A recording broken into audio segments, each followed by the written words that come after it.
আসসালামু আলাইকুম সুপ্রিয় 2023 সালের এসএসসি পরীক্ষার্থী বন্ধুরা, আশা রাখি তোমরা সকলে অনেক অনেক ভালো আছো। তো শিক্ষার্থী বন্ধুরা, আমরা যে বিষয়টা নিয়ে আজকে আলোচনা করছি সেটা হচ্ছে, তোমরা অনেকেই আমাকে বিভিন্ন ভিডিওতে কমেন্ট করে জানিয়েছো যে ভাইয়া 2023 সালের তো পরীক্ষা হচ্ছে এপ্রিল মাসে, তো এপ্রিল মাসের 30 তারিখের আগ পর্যন্ত কিভাবে করে পড়াশোনা করলে তোমাদের সম্পূর্ণ সিলেবাসের সম্পূর্ণ বিষয়গুলো ভালোভাবে শেষ করা যায়। তো এইটার যে গাইডলাইন দরকার, এই গাইডলাইন অর্থাৎ আমরা একটা প্যাকেজ চালু করেছি, সেটা হচ্ছে প্যাকেজটির নাম হলো এসএসসি পাওয়ার প্লে 2023। অর্থাৎ এই আলোচনার মধ্যে আমি প্রতি সপ্তাহের একটা গাইডলাইন দিয়ে দিব। হ্যাঁ, প্রথমত আজকে তারিখ হচ্ছে কত, 22 তারিখ, ফেব্রুয়ারি মাসের 22 তারিখ থেকে শুরু করে 28 তারিখ পর্যন্ত কোন কোন বিষয়গুলো তোমরা মাথায় রেখে পড়াশোনা করবা, অর্থাৎ কোন কোন টপিকসগুলো আইডিয়া টার্গেট রেখে শেষ করবা। তো তারই ধারাবাহিকতায় আজকে প্রথম পর্ব বিজ্ঞান বিভাগের আমি অলরেডি মানবিক বিভাগের একটা ভিডিও আপলোড করে দিয়েছি অলরেডি, ঠিক আছে। এই সপ্তাহের আজকে আমরা আলোচনা করব বিজ্ঞান বিভাগ নিয়ে। তো বিজ্ঞান বিভাগের প্রথমে যে বিষয়টা আমি আলোচনায় রেখেছি সেটা হচ্ছে মূলত রসায়ন বিজ্ঞান।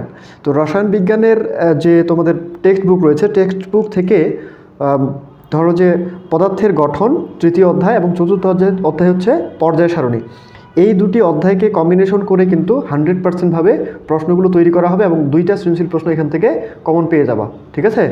দুইটি অধ্যায় থেকে কম্বিনেশন করে প্রশ্নটা তৈরি করা হবে।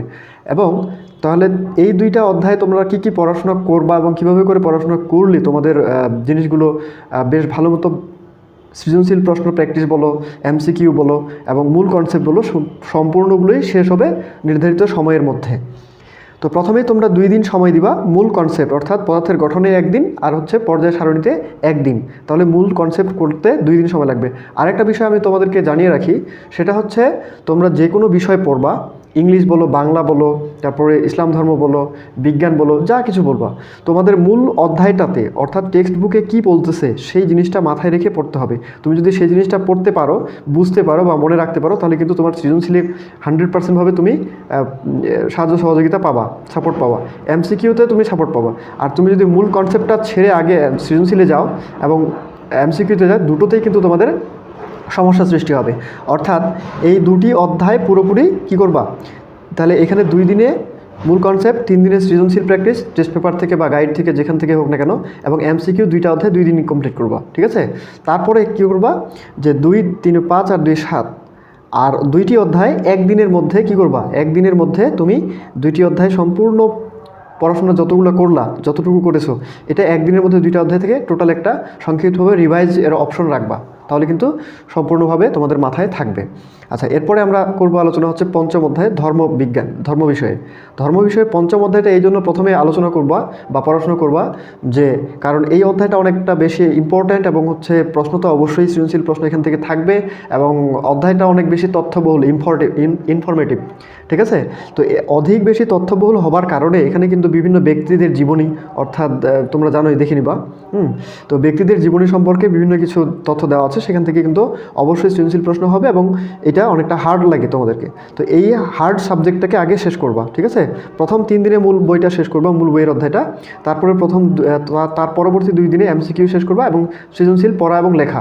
এখন ব্যাপারটা হচ্ছে এমসিকিউ দ্বিতীয় অপশনে শেষ করতে বললাম সৃজনশীলের আগে, কী কারণে, এটার একটা উপকারিতা রয়েছে। সেটা হচ্ছে তোমরা যদি মূল বই পড়াশোনা করার পরে এমসিকিউতে যাও, এমসিকিউর জন্য যেটা অ্যানালাইসিস করা দরকার সেটা কিন্তু মাথায় থাকলো, তাহলে এই এমসিকিউর জন্য যেটা ধারণা তৈরি হলো এবং মূল বই পড়ে যেটা ধারণা তৈরি হলো, এটা কিন্তু তুমি দেন সৃজনশীলে পড়া এবং লেখার জন্য কাজে লাগাতে পারবা। এই ছিল ধর্মের আলোচনা। আচ্ছা, এরপরে আমরা আলোচনা করব বিজ্ঞান বিভাগের যে ইংলিশ সাবজেক্টের জন্য, ঠিক আছে। ইংলিশ সাবজেক্টের কীভাবে করে পড়াশোনা করলে তোমাদেরকে 30 তারিখের মধ্যে, অর্থাৎ এপ্রিল 30-এর মধ্যে কীভাবে সিলেবাসটা শেষ করা যায়। প্রথমত ইংলিশ ফার্স্ট পেপার নিয়ে আলোচনা করব। ইংলিশ ফার্স্ট পেপারের যে সিন প্যাসেজ রয়েছে, এখানে আমি 5টা সিন প্যাসেজ তোমাদেরকে দেব, যে 1 সপ্তাহের মধ্যে এই 5টা সিন প্যাসেজ কিন্তু মানে শেষ করা মানে খুব ইজি একটা ব্যাপার। কোনো চাপ নিবা না, কোনো চাপ নিয়ে কিন্তু কোনো কিছু হবে না।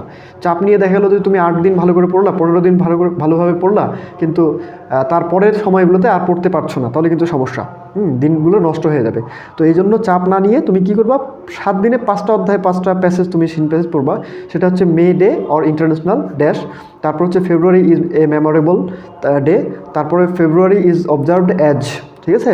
তারপরে পড়বা কি তোমরা যে মার্চ আওয়ার ইন্ডিপেন্ডেন্স, তারপরে হচ্ছে পহেলা বৈশাখের ইম্পর্টেন্ট প্যাসেজটা, Pohela Boishakh is the first. তাহলে এই প্যাসেজগুলো কিন্তু প্রত্যেকটা ইম্পর্টেন্ট এবং এই প্যাসেজগুলো তোমরা সিন প্যাসেজগুলো 7 দিনের মধ্যে শেষ করে ফেলবা, ঠিক আছে। তারপরে আমরা আসি যে নীল আনসিন প্যাসেজ। আনসিন প্যাসেজ থেকে তোমরা পড়বা যে এই যে নীল এ আর্মস্ট্রং, এই প্যাসেজটা খুব ইম্পর্টেন্ট একটা প্যাসেজ। আমরা আমাদের চ্যানেলে অলরেডি একটা সাজেশন ভিডিওগুলো আপলোড করেছি, সেখান থেকে তোমরা সাজেশন ভিডিওগুলো দেখে নিতে পারো। এই ডিসক্রিপশন বক্সে আমি লিঙ্কগুলো দিয়ে দিয়েছি, সেখান থেকে দেখে নিতে পারো। তারপরে আনসিন প্যাসেজ পড়বা তোমরা নীল আর্মস্ট্রং, আরেকটা প্যাসেজ রয়েছে সেটাও দেখে নিবা। তারপরে আব্রাহাম লিঙ্কন ওয়াজ দা, ঠিক আছে। এই 3টা আনসিন প্যাসেজ পড়বা। আচ্ছা, আনসিন প্যাসেজ পড়ার পরে তোমরা ইংলিশ সেকেন্ড পার্টের কী কী পড়বা? ইংলিশ সেকেন্ড পার্টের তোমরা পড়বা হচ্ছে 7 দিনের মধ্যে রাইট ফর্মস অফ ভার্ব। কারণ 7 দিনের মধ্যে right forms of verb practice করাটা কিন্তু খুব ইজি একটা ব্যাপার। আর রাইট ফর্মস অফ ভার্ব থেকে তো অবশ্যই প্রশ্ন তো হবেই, এবং এটা কিন্তু একটা তোমাদের ক্ষেত্রে একটু কঠিন লাগতে পারে। তো তোমরা বিভিন্ন ধারণা নিয়ে তোমরা এই বিষয়টাকে শেষ করে ফেলবা। তারপর হচ্ছে ট্যাগ কোয়েশ্চেন, তারপর হচ্ছে চেঞ্জিং সেন্টেন্স। এই 3টা topics right English grammatical rules থেকে তোমরা এই 3টা টপিক শেষ করে ফেলবা 7 দিনের মধ্যে, ঠিক আছে।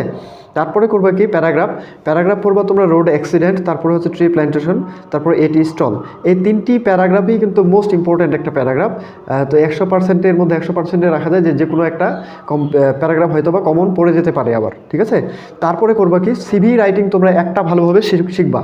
সিভি রাইটিংয়ের জন্য আমি একটা ইউনিক ভিডিও আপলোড করব, সেটা হচ্ছে একটা সিভি রাইটিং পড়ার পরে বা ফলো করার পরে আমরা কীভাবে করে সম্পূর্ণ সব ধরনের সিভি রাইটিংটা লিখতে পারি সেটার ব্যাপারে ভিডিও আপলোড করা হবে। এবং সিভি রাইটিং এর জন্য তোমরা আগে মূল ধারণাটা মাথায় রেখে একটা সিভি লিখে ফেলতে শিখে নিবা। শেখার পরে আমি যখন আপলোড করবো সেই ভিডিওটা দেখে তাহলে তোমার সম্পূর্ণ সিভি ক্লিয়ার হয়ে গেল, সিভির জন্য আর কোনো টেনশন থাকতেছে না। আর সিভি তো অবশ্যই পরীক্ষায় কমন থাকবে, পরীক্ষায় আসবে। এরপরে বাংলা প্রথম পত্র তোমরা নিবা। এই যে 3টা গদ্য, এখানে 3টা গদ্য এবং পদ্য উল্লেখ করেছে, 3টা গদ্য থেকে 3টা সৃজনশীল প্রশ্ন কমন পড়ে যাওয়ার সম্ভাবনা আমি দেখি নাই 100%, ঠিক আছে। তো শুভা গল্প থেকে, বই পড়া গল্প থেকে এবং কপোতাক্ষ নদ থেকে কবিতা, এই 3টি গদ্য বা কবিতা থেকেই কিন্তু 100% ভাবে সৃজনশীল প্রশ্ন কমন পড়ে যেতে পারে 3টা, ঠিক আছে। তারপরে করবা কি গণিতের তোমরা করবা 3য় অধ্যায় বীজগাণিতিক রাশি। এখানে 3.1, 3.2, 3.3, 3.4 এই 4টি অনুশীলনী 7 দিনের মধ্যে সৃজনশীল প্লাস এমসিকিউ। আরেকটা হচ্ছে টেক্সট বুক থেকে যে উদাহরণগুলো রয়েছে এবং টেক্সট বুকের যে প্রশ্নগুলো রয়েছে সেগুলো কিন্তু তোমরা এখান থেকে আগে শেষ করে নিবা, তারপরে সৃজনশীলে যাবা, ঠিক আছে। তো অবশ্যই ভিডিওটি কেমন লেগে থাকলো, ভালো লেগে থাকলে দয়া করে লাইক কমেন্ট শেয়ার করবা, আর বন্ধুদেরকে এই গাইডলাইন বিষয়ক ভিডিওগুলো শেয়ার করবা। আর হচ্ছে প্রতি 7 দিন পর অর্থাৎ 7 দিন পর আমি এরকম ভিডিওগুলো আপলোড করব, যাতে করে 7 দিনের মধ্যে তোমরা একটা টার্গেট নিয়ে নিতে পারো, মাথায় সেট আপ করতে পারো, ঠিক আছে। তোমাদের সাহায্য সহযোগিতা করার জন্য আমি এই প্যাসেজ চালু করেছে এই ব্যবস্থাটা, ঠিক আছে। তারপরে আমরা অধ্যায়ভিত্তিকভাবে জীববিজ্ঞান বা পদার্থবিজ্ঞান, রসায়ন বিজ্ঞান, ম্যাথ, তারপরে হচ্ছে বাংলা, এই সব বিষয়ের জন্য এবং হচ্ছে বাণিজ্য বিভাগের যে সাবজেক্টগুলো রয়েছে এগুলোর অধ্যায়ভিত্তিকভাবে এমসিকিউ, সৃজনশীল এবং হচ্ছে খ নাম্বার প্রশ্ন এর আলোকে কিছু ভিডিও আপলোড করব। ধারাবাহিকভাবে ভিডিওগুলো আপলোড করা হচ্ছে, তোমরা চ্যানেলটির সাথে থাকবে। আর প্রতিদিন বিকেল 3টার সময় ভিডিও আপলোড করা হবে, 3টা থেকে 4টার মধ্যে, ঠিক আছে। তোমরা চ্যানেলটিতে সময় দিবা। আসসালামু আলাইকুম, ভালো থাকবে।